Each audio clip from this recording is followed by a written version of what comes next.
Yo, yo, I'm Yovan Buha, Lakers beat writer for The Athletic. I just got back from the game, so here is my quick post-game reaction to the Lakers 123 to 118 win over the San Antonio Spurs. I know that this is predominantly a Lakers channel, but my biggest takeaway from this game was Victor Wembanyama is incredible. I think he's grown, not in height, maybe in height, I don't know.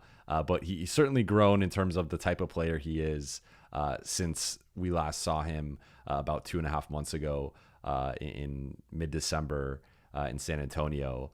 But I was at that back-to-back. That was right when I started traveling again after returning from my Achilles recovery. And I was super impressed with him. I remember a sequence there where he had a dunk, not really on AD, but near AD. Then Max Christie, next possession, Max Christie has a floater. Victor comes from like 6 feet away and blocks it at the pinnacle of its arc, and then on the next possession gets a dunk in transition, and it's just like this dude is incredible of just his combination of height and size and length and basketball IQ and anticipation and agility and just athleticism, like just everything. He's like honestly like a stretched out Anthony Davis in some ways. It really is incredible. So he had the first 5x5 of his career, 27 points, 10 rebounds, 8 assists, 5 steals, 5 blocks, and he was really all the Lakers were talking about after the game. Despite them getting a much needed win to improve to 31-27. Maintain their spot at number 9. Everyone was talking about Victor Wembanyama and just how incredible he is. LeBron compared him to some of the recent great rookies like Zion and Luka, and mentioned Blake Griffin, AD. He also compared him to some of the best rim protectors of all time. He already put him in that stratosphere, and he said he doesn't have a ceiling. And, Darvin Ham was talking about his competitiveness and him making winning plays. I thought he really disrupted the Lakers offense for stretches of this game, significant stretches of this game. I have it right here. He finished as a 0 in plus minus in 31 minutes. So the Spurs, they went on like a run at the end to make it a bit closer. But going into like halftime, they were +4 with Wemby on the floor in his 15 minutes, and they were trailing by 7. So they were -11 in the 9 minutes that he sat. So going from, we were joking about it on press row of like going from Victor Wembanyama to Zach Collins is one of the biggest drop-offs at any position in the league. It was just like with Wemby in there, the Lakers. AD was still able to get buckets, and LeBron hit a couple tough shots over him. And it wasn't like, he wasn't like prime Hakeem Olajuwon out there, but he still, he made a difference. He blocked Austin Reeves several times. Austin was joking about it after the game. He stopped, keeping track of how many times Wemby blocked him. He also said that he thinks Wemby's 7'12". He's convinced he's not 7'4", he's 7'12". So enough about Wemby. I was incredibly impressed by him. I thought his passing looked better. The defense again was at a higher level than it was a couple months ago.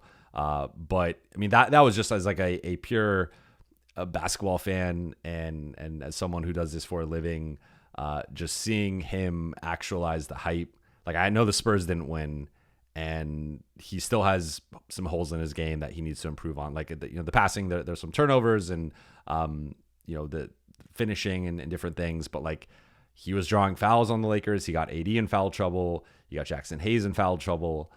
He's incredible, and his future is really bright, and it's just fun to watch. Like he's already one of the most fun players to watch in the NBA, and I was incredibly impressed by him. As for the Lakers, they continue to perform at a very high level offensively. They had 123 points, 28 assists, only 12 turnovers. So they continue to pass the ball well, move the ball well, take care of it, which has been really important for them during this run. The defensive end has been a concern, and through these first couple games, that is the area that I think has been that's where they've been the most rusty.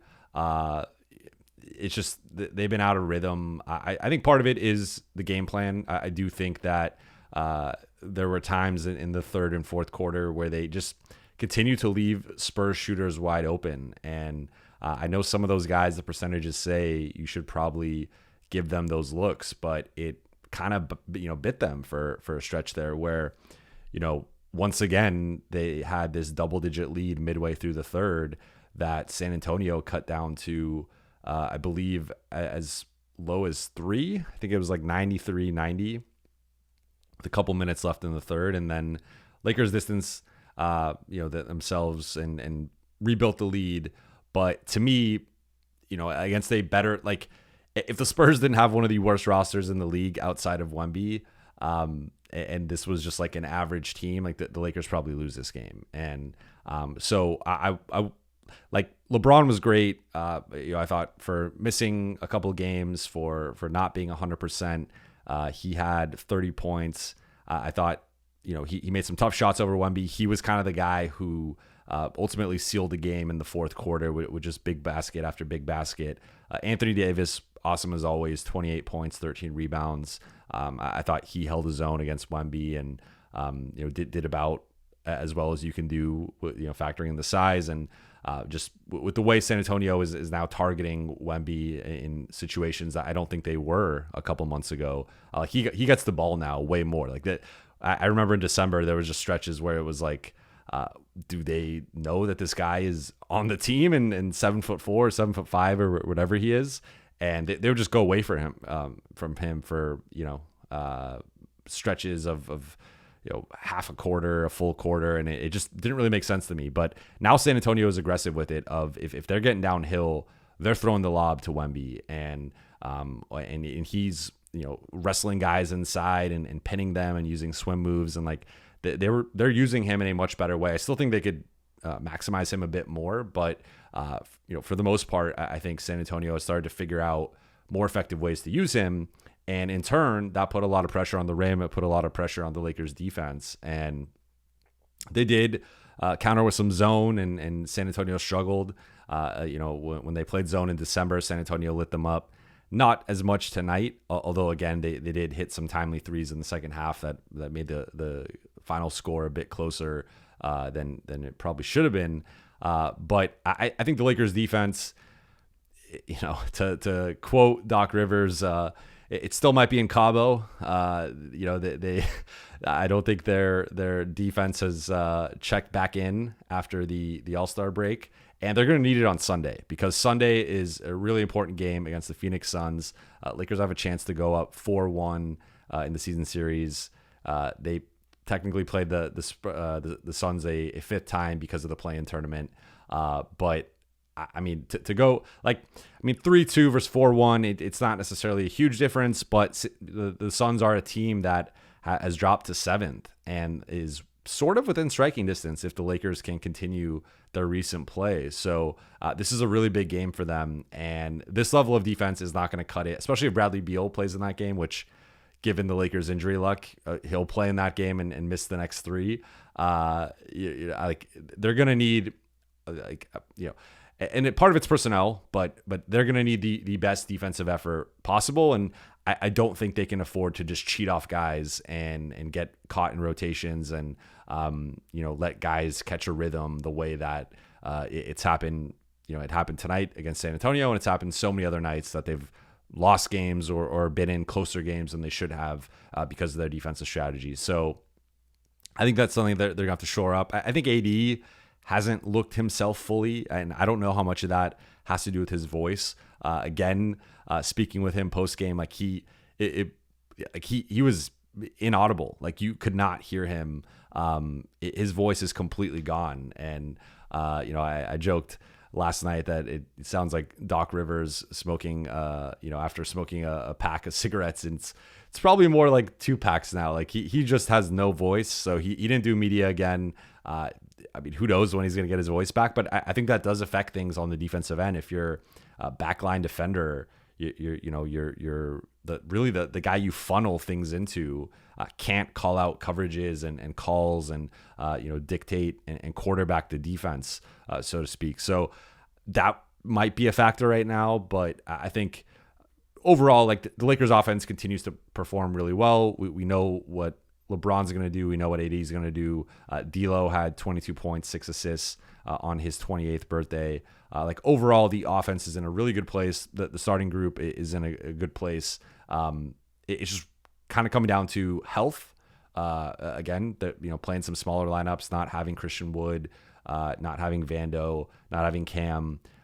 There is a lack of size there right now with the rotation, and the Taurean Prince with the 4 numbers. The numbers have actually been solid these past couple games.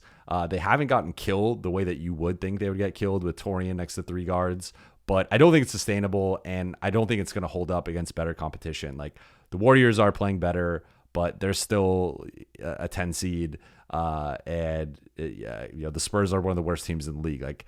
With this stretch coming up of Phoenix, the Clippers, Denver, Minnesota, OKC, Milwaukee, I don't think the Lakers can afford to play this small and survive in most of those matchups. So there's only so much they can do with the available bodies, but I think the Christian Wood absence is really hurting them right now. It did help to get LeBron back. That did add another big body, another defensive rebounder, another low man, an effective low man in their defensive scheme. But I think right now I'm a little bit concerned with the defense. This has been a trend now for going on almost 2 months that their defense has been below average. And maybe their offense is just so good that they can kind of get away with it. But ideally, you need both. You need at least both to be average.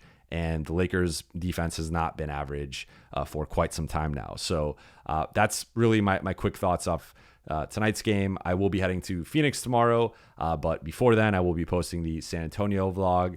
Also posted a vlog from the Warriors game and my Warriors post-game reaction, so be sure to check those 2 out if you haven't checked them out yet. But I appreciate you guys for tuning in.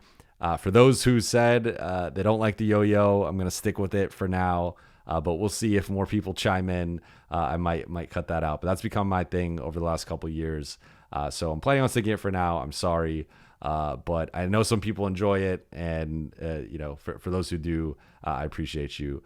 So I will talk to you guys tomorrow. I'm also going to do a live stream at some point this weekend, either Saturday night or Sunday night after the game. Not quite sure yet. Leaning towards Sunday. Want to take a little bit of a break tomorrow, but we'll see how things go. But appreciate you guys watching, and be sure to hit that like button, subscribe, comment, share, all that great stuff, and I'll talk to you soon.